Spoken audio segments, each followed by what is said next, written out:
ladies and gentlemen. You are listening to the Nick and Joe Show. Welcome back if you're listening to the live show. Welcome back if you're listening to the podcast. You either missed us for 3 or 4 minutes, or you missed us for, I guess, 23 hours or thereabouts. Anyway, I'm here in the studio with Nick, and I love it when Nick's in the studio because we just have a great time. It's really different when you're sitting across from one another. Rather than you should see the faces we make at each other, trying to get each other to crack up. Yeah, that's right. We're throwing things at one another, and no love notes though, just rude notes, and no more spitballs. That was mean. Yeah. It's sort of like they used to throw stuff at one another, paper airplanes and stuff like that in the House of Commons, till they introduced cameras. Yeah. Now it is absolutely the example of decorum. Right. Anyway, and we are in the studio with Chris Fraser tonight as well. Chris is our periodically joins us. And we're trying to talk Chris into having his own show and podcast because he's a pretty knowledgeable and articulate guy.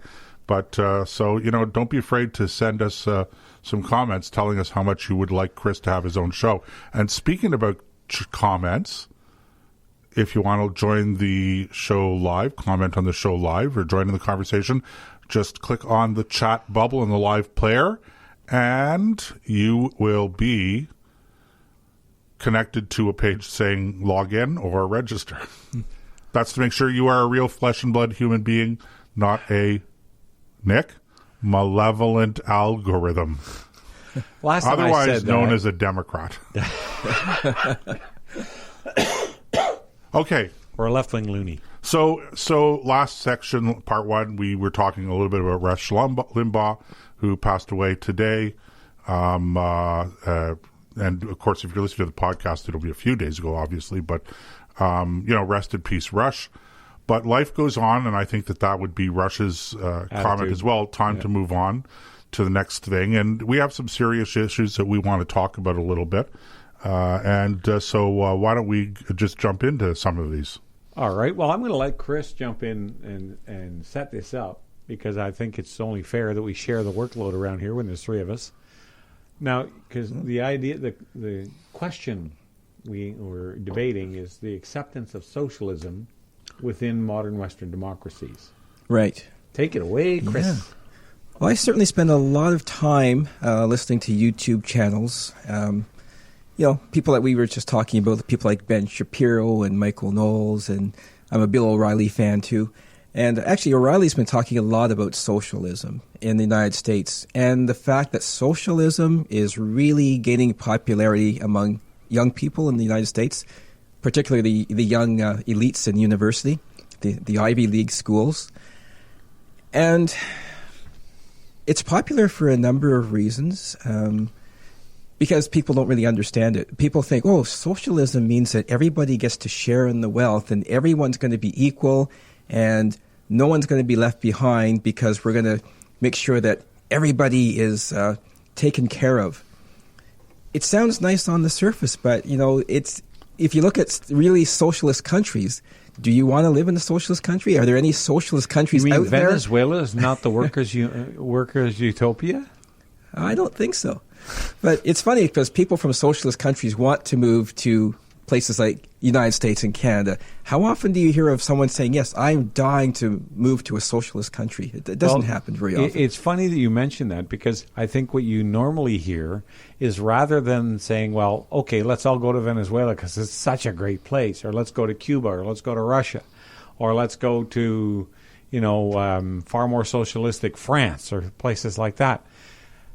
They never say that. What they do say is, let's make Canada more like them. Right. They want to change the culture. And whether this is by design or by ignorance, I don't know.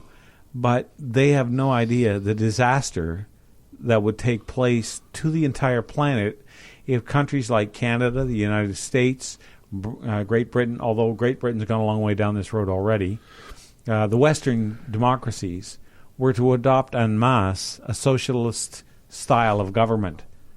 The pain that would bring. These people have no idea. They don't know the nightmare that they would awaken. Yeah, and if these university professors wanted to do their students a favor, then they would invite some people from those countries to come and lecture and say, okay, you want to talk about socialism? I lived it. I get a person who's like 60, 70, 80 years old to come and talk to them and explain to them what socialism is all about, what it's like to live in the socialist country. Then have a discussion. Yeah, well, they won't do that because as soon as they do that, their whole argument for socialism goes out the window. Can you imagine bringing somebody in from China who's, let's say, 70 years old and has lived under Mao and has lived under successive dictatorship, people who maintain the dictatorship right up to, what's his name, Xi Jinping? Yeah. Under the current dictator, and that's what he is. There's no other way to describe it. And have them look at the students in the eye and say, are you sure this is what you want? Because this is the reality. They won't do that because a guy like that would destroy them. Because a lot of these professors who are Marxist and or socialist, not that there's much difference, they live at the benefit, they live on the avails of Western modern democracies with this utopian dream that somehow it's broken and needs to be fixed, and this is how you do it. And if you bring somebody like that in, all of a sudden they gut the argument like a trout. Because reality, it's like in World War I, there was this, when at the beginning of the war, there was this idea that war was noble and it was, dashing off to deal with the enemy, and no one ever thought about the death or the horror of it.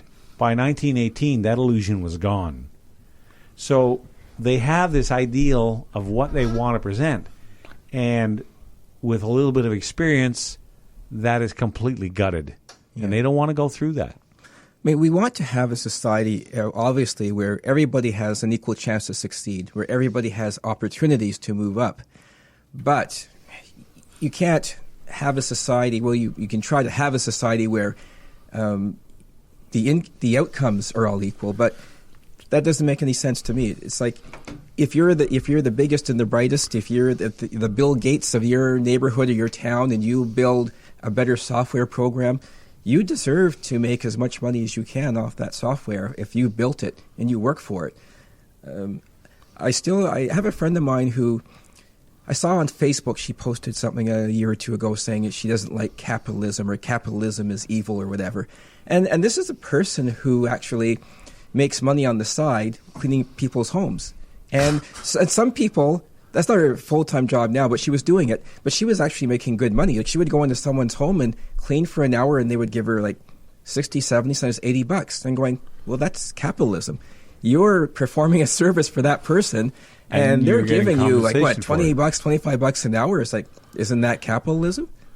Yeah, so I have a couple of things I want to say. The first thing I want to say is, in case you missed it, that I think it's the Superior Court in Denmark earlier this week ruled that the Danish government did not have the authority to impose curfews in response to COVID-19. So, when people, you had to bring up COVID. Yes.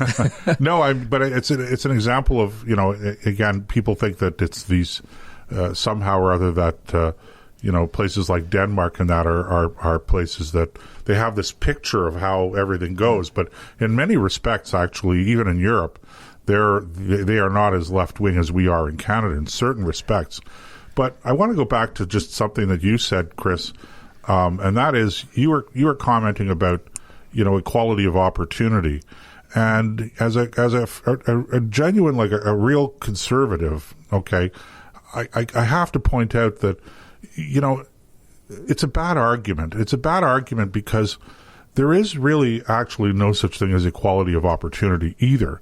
Each of us is born into a set of circumstances, for better or for worse, where, we have our own unique talents, okay, but also we are creatures of the environment that we live and have been brought up in as well. So, one can't argue, I don't think one can argue credibly that, if you grew up on the streets in the Bronx, okay, with parents that were absent or drug addicts or whatever, that somehow or other you have an equal opportunity to Bill Gates if Bill Gates' children were brought up the way they were brought up.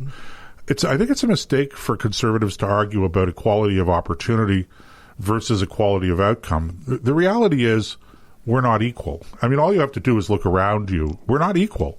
And our opportunities are not equal either. When we talk as conservatives about equality, we're really talking about one thing and one thing only, and that is equality before the law. That's right. That the law treats each of us equally, rich or poor, okay, male or female, whatever color our skin is, whatever our religion is, that we believe in equality before the law. And we believe that individuals should have the freedom to confront the circumstances of their lives to the best of their ability in whatever way that they choose to confront them or not confront, okay? And because nobody knows better how to rise above the challenges that we each have that are unique than we do ourselves as individuals. And the law exists and government exists to protect that right. Now, it's true that you can make an argument that in a certain sense that constitutes equality of opportunity. But I've always found the term to be I've always been a little uncomfortable with the term, because I think that, when you look around you, as I said, I don't think that there's real equality of opportunity. So when people on the left complain about it and say, well, we don't have, these people were disadvantaged, etc. Oh, they're right. They're not wrong. The question is not whether they're right or wrong. The question is, what are we supposed to do about it?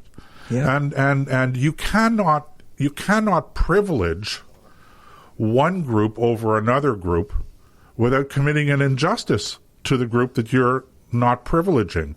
So you can't address a wrong that was done to one group 50 years ago or 100 years ago or 200 or 300 years ago by, in a sense, oppressing a group today.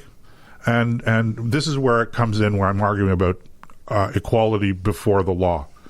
And one other thing on that, just on that subject, it's really easy to make the argument to say, well, this particular group was oppressed, therefore we have to favor them in law because of that, in order to overcome whatever disadvantages they're experiencing as a group as a consequence of that oppression.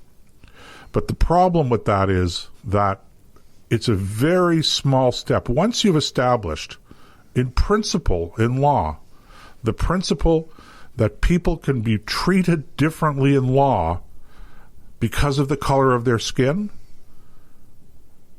that's a very dangerous thing, even though you're doing it today for beneficial, benevolent reasons. Yeah. What's happening with the pandemic? It's a very small step between treating people better because of the color of their skin or treating them worse because of the color of the skin. Because the government of Canada recently, just either last night or the night before on the news, they mentioned that when they were going to be distributing the vaccines, that they were going to be giving priority to racialized groups who were highly affected, overly affected by the pandemic.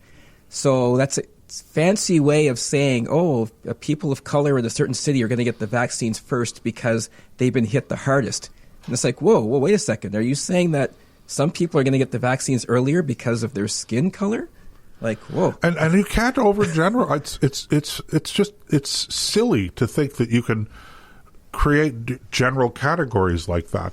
Okay. By age is fine. You say if you want to give it to older people, okay, well, older people are older people. Age is not racial specific. No. But even then, I mean, fine. I'm not opposed to giving it to older people. But even then, even if you're distinguishing between ages, okay, even then, okay, you're still saying, although you don't want to say it, you're still saying, while you're saying we're going to help you more because of your age or whatever the criteria that you're using,